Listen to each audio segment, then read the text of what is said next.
Добре дойдовте, сите, на модул 4 от нашиот курс за маркетинг на социалните медиуми, управуван од вештачка интелигенција. Во овој модул го префрламе фокусот на еден од најдинамичните и влижателните аспекти на дигиталниот маркетинг денес – огласите на социалните медиуми. Днешната лекција, лекција 1, е основна. Каде истражиме што е рекламиранџето на социалните мрежи, зошто е важно, кои платформи доминираат во пазарот, формати што ги користи и како бизнисите го користат за да постигнат мерливи резултати. Каде дискутираме и за предизвиците и каде заклучиме со преглед на најдобрите практики што секој огласувач, дали е почетник или искусен, треба да ги усвои. Да почнеме. Што е рекламиранџето на социалните мрежи?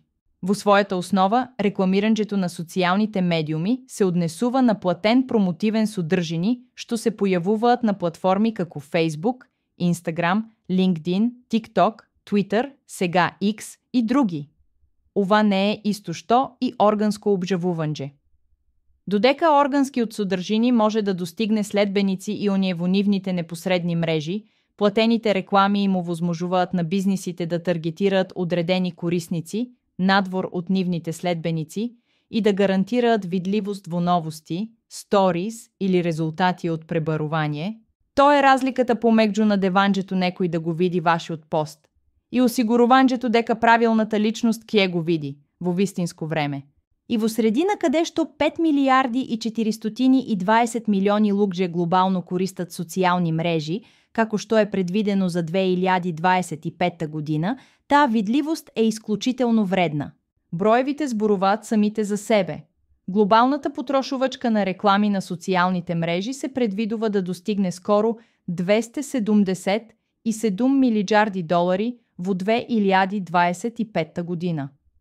Тоа не е само статистика, тоа е индикатор каде брендовите ги ставаат своето доверие и пари. Зошто оваа смена? Затоа што луѓето поминуваат часови на ден на овие платформи. Скролуваат, учествуваат, купуваат, коментираат и споделуваат, а огласувачите ги достигнуваат каде што се. Платформи како Facebook, Instagram, TikTok и YouTube сега контролираат најголем дел од дигиталните трошоци за рекламиранџе, надминувајќи дори и огласувањето преку пребарувачи во некои пазари. За бизниси, мали, средни или големи, ова векже не е опција. Тоа е основа. Да ги разгледаме поединечно клучните платформи, бидејќи секоја има уникатна публика и стратегиска вредност. Facebook и Instagram, Мета. Овие се мокшните платформи. 3 милијарди месечни корисници на Facebook и 2 милијарди на Instagram го прават Мета најголемата огласна мрежа во светот.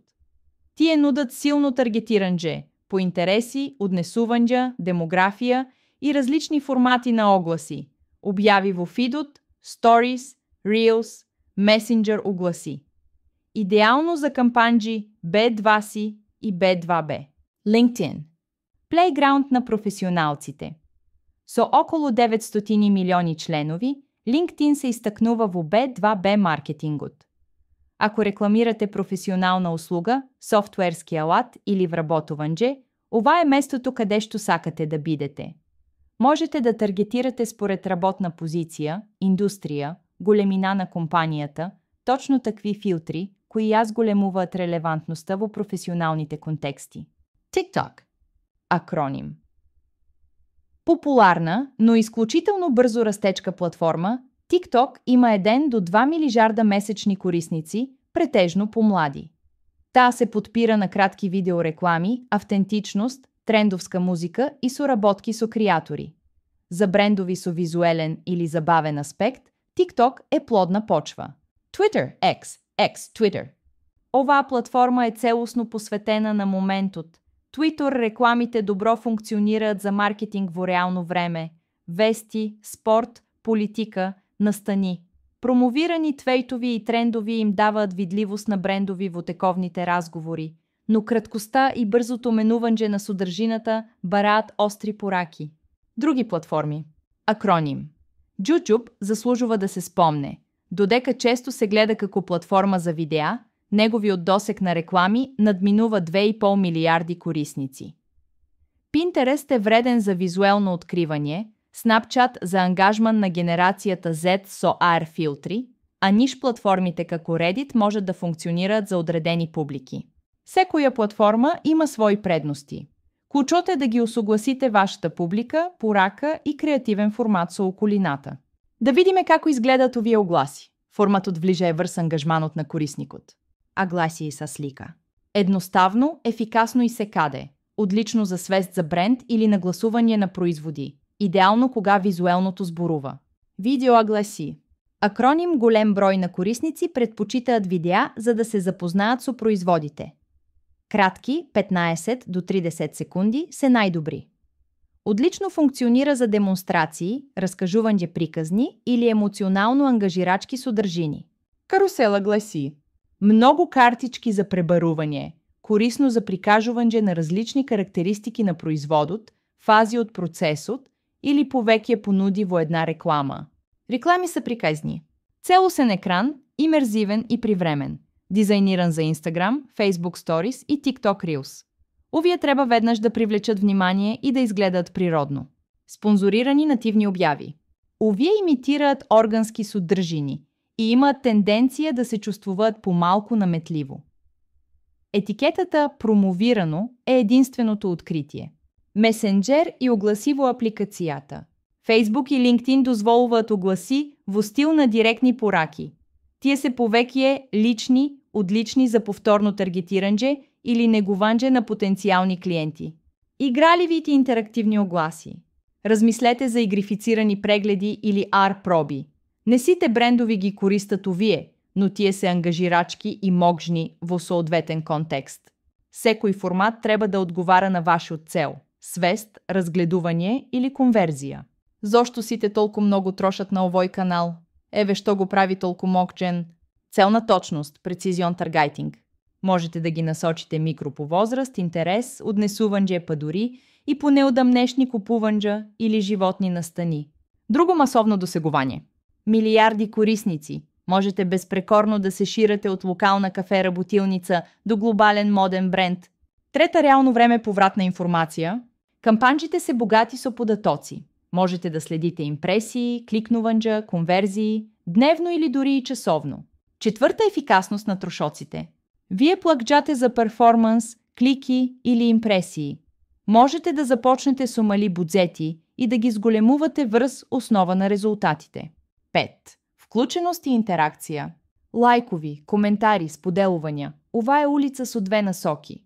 Лупините за повратна информација помагаат да се усовршува пораката. 6 мерлив ROI.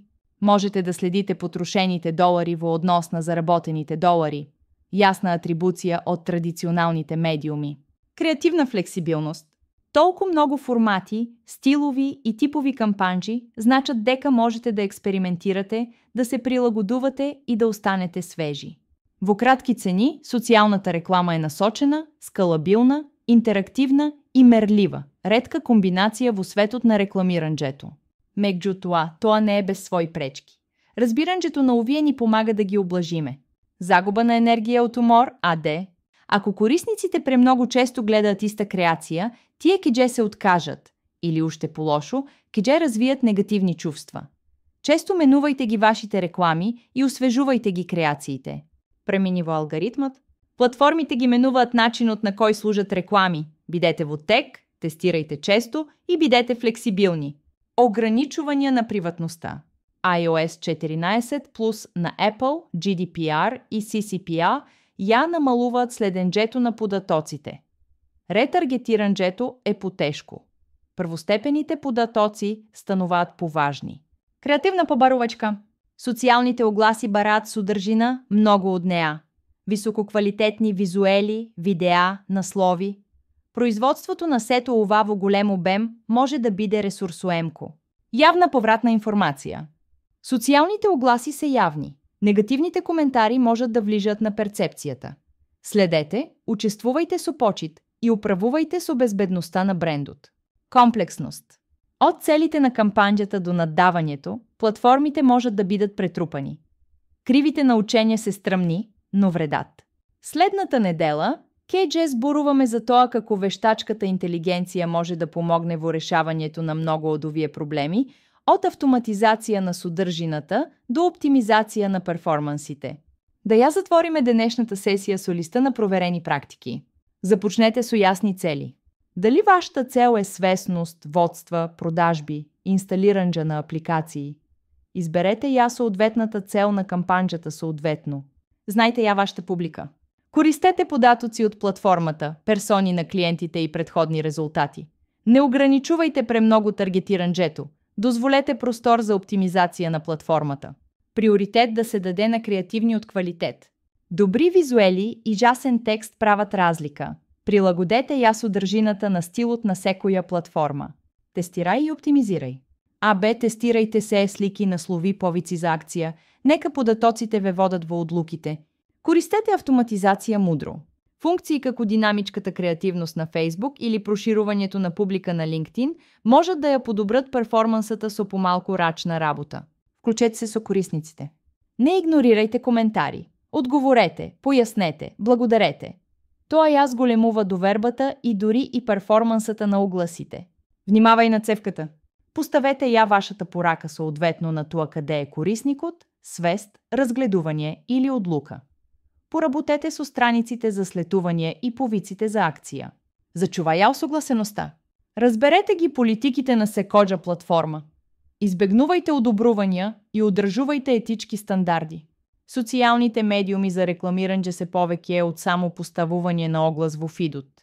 Тоа е уметност и наука, бара стратегиско размислување, познавање на податоците, креативни експерименти и континуирана оптимизација.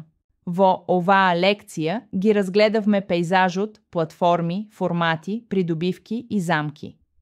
Во следната сесија, КЕДЖЕ се фокусираме на улогата на вештачката интелигенција во подобрувањето на огласувањето на социјалните мрежи, како може да предвиди, персонализира, автоматизира и забрза вашите напори. Благодариме за вашето внимание денес. Продолжуваме да ја градиме вашата експертиза, еден вид по едно. Видиме се во нашето следно учење каде ќе научиме како се користи вештачката интелигенција во огласите на социјалните мрежи.